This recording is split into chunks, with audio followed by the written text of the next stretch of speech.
Email attachment limits, or how to send large files. I'm Hewie Poplock. You have a large file that you want or need to send. Could be a photo or several.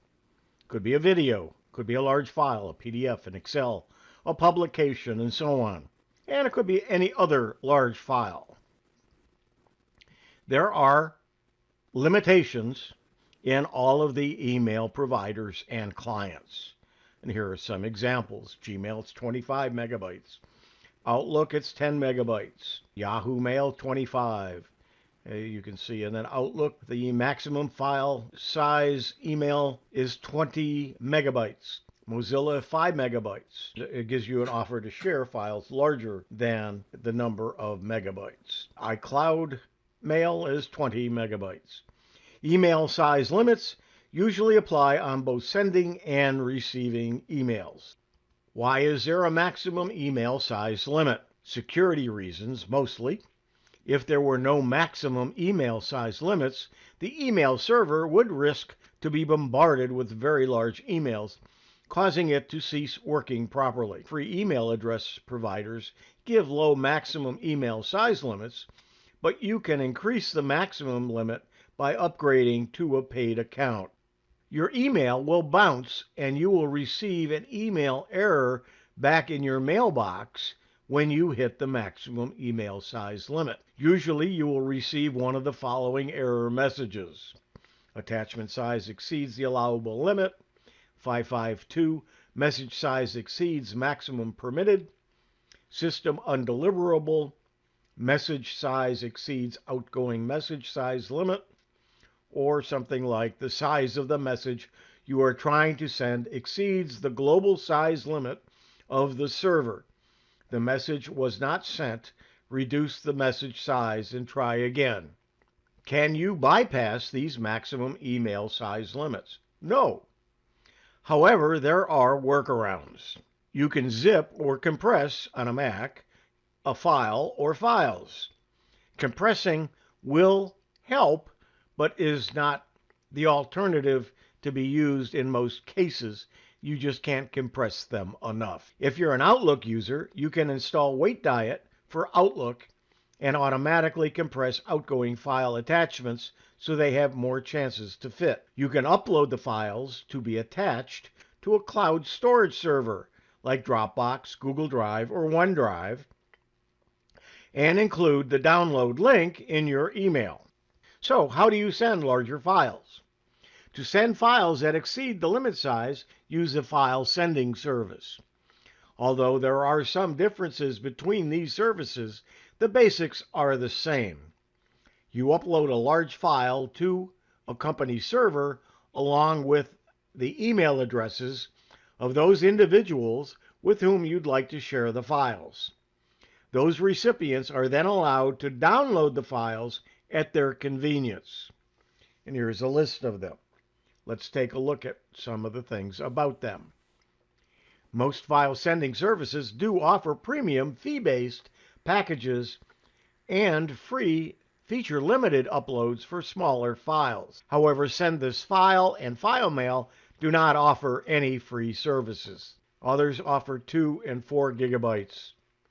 MailDrop has up to 5 gigabytes with a 1 terabyte limit, but the attachments expire in 30 days.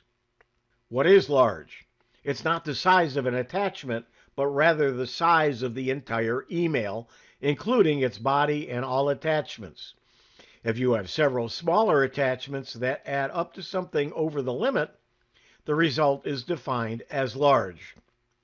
In addition, the size of an attached file isn't the size used in the calculation. Because of the way email encodes attachments, the result is approximately 20 to 40% bigger than the original. If you have a 9 megabyte file, you may find that it adds 12 megabytes to the size of your email message.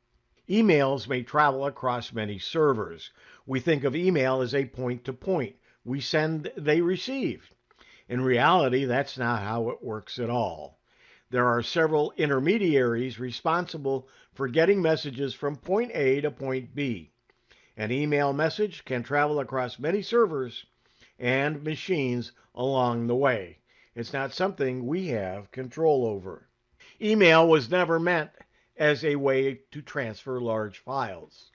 The ability to attach files is a convenience, but the way email works just doesn't make it an efficient way to move large files. The alternative is very simple.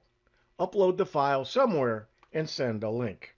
That link can be as long as 50 characters or more. Most importantly, it's much smaller than actually including the document itself, not likely to trip any attachment-related filters, and works with any email service or program. All your recipient needs to do is click on the link to download the file. Even better, they get to choose whether to download it at all.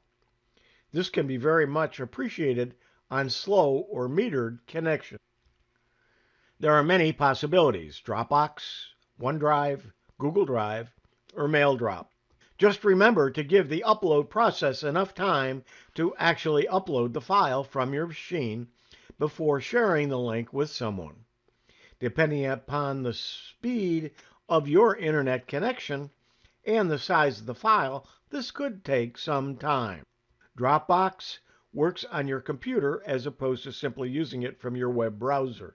You simply copy the file to be shared into a folder within Dropbox. It's a copy and paste. With OneDrive, using Windows File Explorer, you right-click on the file in your OneDrive folder, click on Share, and you will be presented with a dialog presenting some additional options. Make sure it says anyone with the link can view. Click the right pointing arrow next to it if it says Edit to make sure the change. And then click Copy Link. The result will be similar to what you see on the screen. Not to be left out, Google Drive has the same feature as well. Right-click on the file in your Google Drive folder for a context menu. Much like OneDrive, clicking Share with Google Drive option instead will expose more options. Other file sharing and synchronization services may have similar features. What is MailDrop? MailDrop is an Apple feature that allows people to send large files such as videos, presentations, and images directly from the Mail app. This feature is available on iPhones, iPads, iPod Touch, and Macs. If services like Dropbox, OneDrive, or Google Drive aren't your thing, there are more alternatives. You may have some web space courtesy of your ISP. Check with them to see how to access it and how big it is. It's typically perfect for exactly what I described, regardless of what types of files you're passing around. If you're primarily sharing pictures, use a free photo sharing site like Google Photos, Flickr, or any of a number of other alternatives. If you're primarily sharing videos, use YouTube. If you're concerned about privacy, you can choose with whom to share your videos. If you're primarily sharing Word, Excel, and PowerPoint documents, consider using the services above anyway. Not only can you import and upload existing documents, but you can edit and collaborate in real time with others. If you have your own website, you already have a place to upload files. There's no need for them to be visible on the site. You can just upload and provide people a link. And now on to the demo. Let's take a look at one of the file sending services. I chose randomly and decided on WeTransfer. I can send up to 2 gigabytes for free. So let's go to our browser and go to WeTransfer.com. It tells us that we can sign up, or we can get the Pro, or we can just send files. I'm going to click that. So I don't even have to create an account. I have done so, but I don't have to. Let's go ahead. We're going to email this to me. I will use, it's changing the backgrounds on us. I'll give it a title. Here is the show video. Now, I do have to upload the file to them, or I can select a folder, but let's go ahead and upload a file. And I'm going to choose one that is 914 megabytes. It's almost a gigabyte. See how long it takes to upload. Of course, I have very fast speed here. So let's go ahead and transfer. I do have more room if I wanted to add more. It's going to verify my email. So it's sending me a verification code. So I am going to check for that email, which I did on my other monitor. I just copied it. I'm going to paste it in here, and I'm going to tell verify. So it's now transferring almost a gigabyte.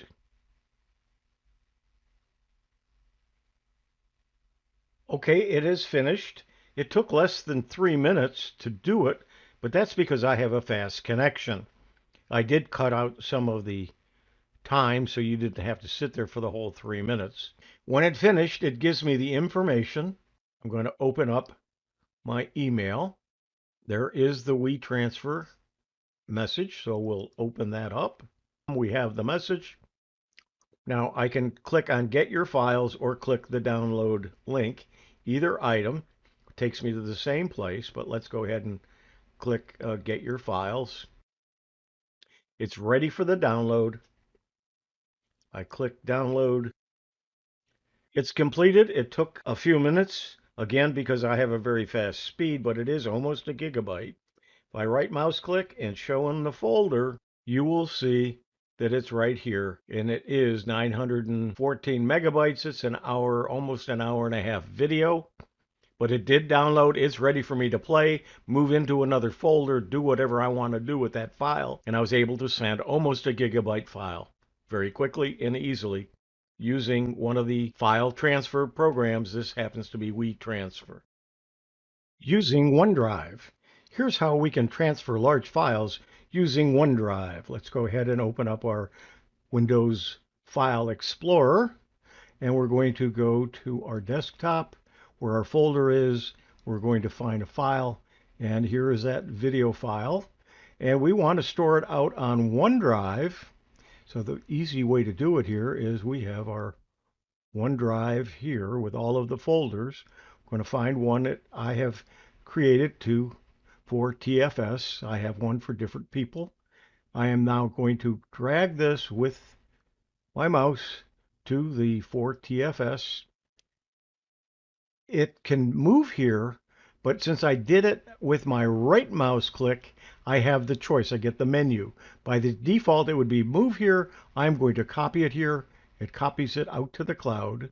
And so if we click on TFS, it's there. It's in the process of uploading. This can take many minutes to many hours, depending upon your internet speed. Uploaded, you'll see a check mark next to it. Once you see that check mark, it's ready to do something. Now what we're going to do is we're going to right mouse click, and we're going to come down here to the share. Now there's two shares. The one you want is the one with the OneDrive logo there. When you click on it, it says anyone with the link can edit. If you click that, you can allow editing once they've downloaded it. You apply it. You can now put a person's name there, or just hit the copy link. It'll copy it. So now I have a copy of that just to show you what it looks like. And this is the link for that file. Now I can paste that into an email, send it to somebody, and they can download it and have access to that file. That's all there is in OneDrive. It's very simple, very easy. To send a file with Gmail is quite easy. You create a new email, put the information you want, come down here to insert files using Drive, click on it. You want to find the folder that you're looking for, which is here. Here is the file that we want. Because you selected more than 25 megabytes to attach this file, the selected attachments will be shared via a Drive link. Click Insert, sign your name, and send it. Someone needs access to the file. You can share with one person. Turn the link sharing on. Anyone with the link can view. Click that and go ahead and send. And that's it. On the other end, the email was received, and included in the email is a link. You click on that link and it will download or open that file. Thanks for joining us. I'm Hewie Poplock. It's Ron Brown with Tech for Seniors. Let's go for a little ride on my e-bike as we take a tour around Comox, British Columbia on Vancouver Island where I live. I'm going to show you my new e-bike.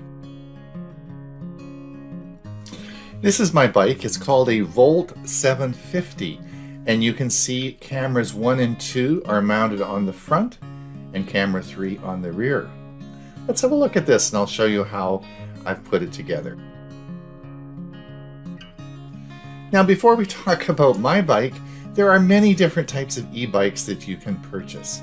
And if you read our Tech for Senior Facebook page today, you will realize that Harley-Davidson's stunning vintage-inspired electric bikes are going on sale later this year. Harley-Davidson said it would only make 650 units, half of which would be available in the United States. Very beautiful bike. Also, BMW and Cube Bicycles plan an urban mobility takeover with a concept dynamic cargo e-bike. This is going to be really interesting. Makes it easy for bringing the groceries home. And this was just announced. FedEx is launching new e-bikes in Mississauga and Oakville, Ontario, as part of the company's mission to achieve carbon neutrality. By 2040, FedEx announced they will be implementing e-bikes in certain urban settings, including 6 in Toronto and 2 in Mississauga and Oakville. Pretty interesting. So there is an e-bike for you. Doesn't matter how well you ride or the age you are, e-bikes are amazing.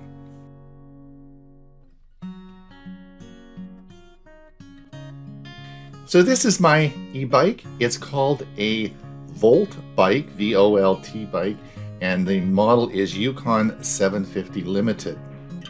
I purchased it in June of last year, and the cost was $2,149 Canadian.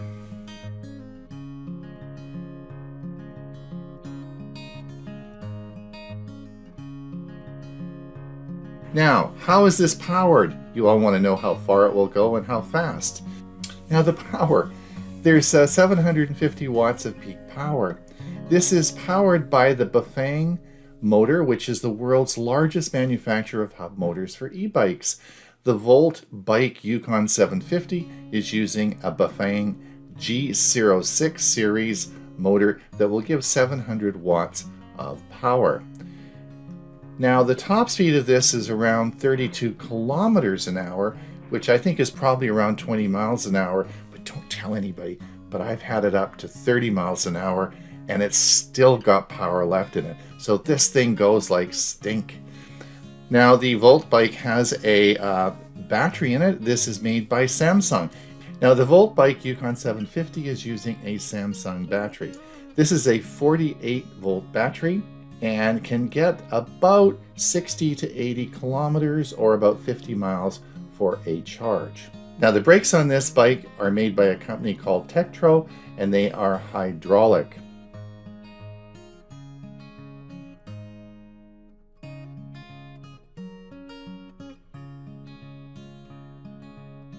The tires on this bike are very large. You're probably wondering what the heck is going on here. These are fat tire, puncture resistant tires. Now, the interesting thing about this was when I got the bike, it was all supposed to be checked out, and I assumed would have air in the tires. So I rode it for 2 months and I thought it had a great ride, but it was a soft ride. I was bouncing along as I rode the bike. Well, when I checked the tire pressure, ultimately, there was no air in the tires. So these tires are meant to be either, you can have from 0 to 30 pounds of pressure in these tires. I'm currently keeping it about 20 pounds. They are punctureless, and if you did lose air in the tires, you could ride home, as I did for 2 months. The controls for this are simple controls. Their redesigned cockpit includes large, easy-to-read LCD screen, which shows the all-important information, which includes speed, battery level, and current load. Get instant power with the integrated half-twist throttle, which is on the right side, and an on and off button, which helps prevent accidental activation.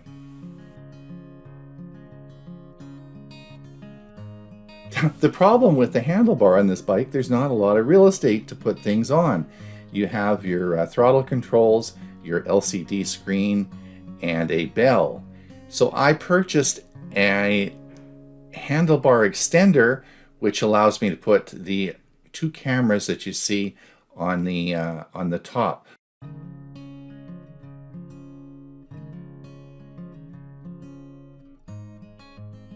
Now, the other camera that you saw on the top of the handlebar is called a 𝐂𝐨𝐻𝐵ASS X600.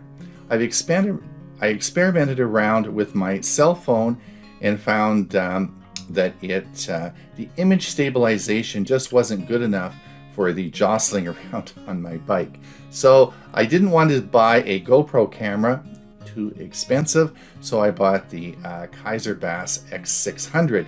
This is mostly sold in Europe and in Australia, not sold much in the United States, but it gets very good reviews, and I've been very happy with the results. It does shoot in 4K and has a very good image stabilization. The cost was around $180, and this simply mounts as you saw on my front handlebars.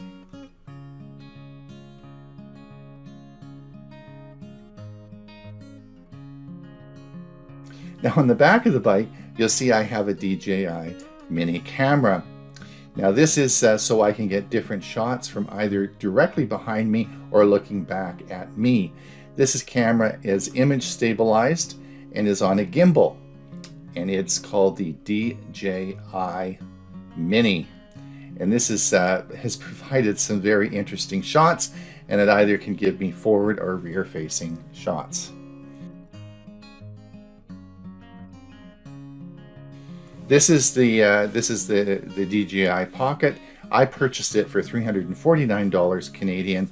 Today it is on Amazon. In Canadian price is around $460. Well, we're home from the ride. That was my Volt 750 e-bike. Remember to like and subscribe, and until we see again, have a great day. Ron Brown with Tech for Seniors.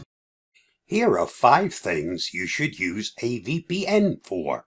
VPN providers make a lot of promises. They tend to describe their product as a silver bullet for all your privacy needs. To cut through the noise, here are 5 most important reasons why you should use a VPN. When should you actually use a VPN? VPNs forward your traffic, making you appear as if you're browsing from somewhere you're not. They do this while creating an encrypted tunnel that hides your browsing habits from local network providers and your internet service provider. This makes VPNs great for circumventing regional restrictions as well as partially hiding your identity online. Though note, we say partially. This makes VPN tools with a fairly specific use. They're no panacea for all your online ills. That said, when used correctly, VPNs will allow you to do all manner of things that you couldn't do otherwise, or at least not without getting into some measure of trouble. Number 1. Circumventing censorship. Probably the most wholesome reason to use a VPN is the ability to avoid government censorship. The internet is restricted in several countries, including China, Iran, and Russia, and a VPN is the best tool to get around these restrictions. The reason for this is that most of these blocks work on the idea of shutting down access to a certain IP address. It's no surprise that VPNs are illegal in some countries. Number 2. Dodging surveillance. The same technology that lets you circumvent blocks put up by an authoritarian government is also very effective in avoiding surveillance, be it from governments or corporations. Whether you want to make sure that your ISP doesn't see what you're up to online or worry that the secret police are keeping tabs on you, a VPN can give you some measure of anonymity. Though VPNs are part of any strategy aimed at staying anonymous online, they're far from a one-step solution. You'll also need to get used to using incognito mode together with a VPN if you want to be harder to track while browsing. Number 3, torrenting. Another form of surveillance VPNs will help you avoid is that of copyright watchdogs, which generally stand sentinel over torrenting sites like the Pirate Bay and threaten fines and lawsuits to anybody downloading copyrighted material via peer-to-peer connections, though it's not a worldwide obstacle in most North American and European countries. Using BitTorrent can lead to some serious legal trouble. As such, a VPN is an absolute must-have for torrenters in most countries. Without one, you can expect some nasty notices on your doormat, while with one you can torrent away without a worry, except of course accidentally downloading a bad torrent. I personally would never recommend using a torrent to bypass paying for a product. Number 4, streaming. The ability to appear to be somewhere else than where you are comes in handy in many cases, but its most conspicuous use for most people is streaming. As you may have noticed, many streaming sites, Netflix is the prime example, but Hulu and Amazon Prime Video have the same system, limit what you see depending on your physical location. Currently, it's becoming harder and harder to break through the blocks put up by Netflix and other streaming sites. As a result, we put this reason to get a VPN a little lower in the list, as the days of easily breaking into other regions' libraries may be over. Number 5, public Wi-Fi. Last, there's still a solid reason to use a VPN, namely to protect yourself from hackers, particularly ones using a so-called man-in-the-middle attack. In essence, these attacks will hijack a public Wi-Fi signal and track everything you're doing online. They have the potential to be pretty dangerous, but using a VPN when on a public network means that all the hacker can see is encrypted gibberish, which is great for you. Though there are other reasons to use a VPN, these 5 are probably the most common and important. Read the full article on How to Geek by following the link below. Stay safe, stay secure, and I'll see you again soon. Bye-bye.